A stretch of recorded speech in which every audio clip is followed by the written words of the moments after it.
ব্রাহ্মণবাড়িয়ার নবীনগরে দুই গ্রামবাসীর মধ্যে রক্তক্ষয়ী সংঘর্ষের ঘটনা ঘটেছে। এতে নিহত হয়েছেন একজন, আহত হয়েছেন অর্ধশতাধিক। মঙ্গলবার বিকেলে উপজেলার সলিমগঞ্জ ইউনিয়নের বাড্ডা ও বারাইল গ্রামের বাসিন্দাদের মধ্যে ঘটে এমন ঘটনা। নিহত আজিজ মিয়া বাড্ডা গ্রামের মুন্সিবাড়ির বাসিন্দা। জানা যায়, উপজেলার সলিমগঞ্জ বাজারে গত ৩ এপ্রিল সন্ধ্যায় ইসাক মিয়ার দোকানে স্প্রিট কিনতে যান বাড্ডা গ্রামের এক যুবক। দোকানে ২৫ টাকার পণ্য ৩০ টাকা রাখেন।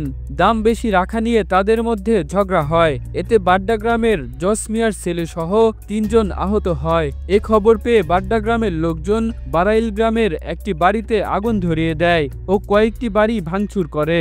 এই ঘটনার পর থেকে উভয় গ্রামের লোকজনের মধ্যে উত্তেজনা বিরাজ করছিল।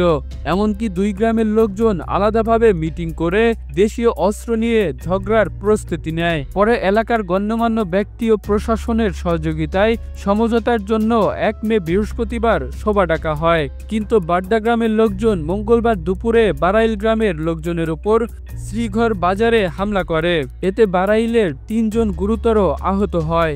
এই খবর এলাকায় ছড়িয়ে পড়লে উভয় গ্রামের লোকজন দেশীয় অস্ত্র নিয়ে সংঘর্ষে লিপ্ত হয়। সংঘর্ষে বাড্ডা গ্রামের আজিজ মিয়া নিহত হয়। এ সময় উভয় পক্ষের প্রায় অর্ধশতাধিক লোক আহত হয়। নবীনগর থানার ভারপ্রাপ্ত কর্মকর্তা ওসি আব্দুর রাজ্জাক বলেন, তুচ্ছ ঘটনাকে কেন্দ্র করে উভয় গ্রামের সংঘর্ষের ঘটনায় একজন নিহত হয়েছে, অনেক লোক আহত। এলাকায় অতিরিক্ত পুলিশ ও সেনাবাহিনী মোতায়েন রয়েছে। Kamrul Islam, the news Bangladesh, national desk.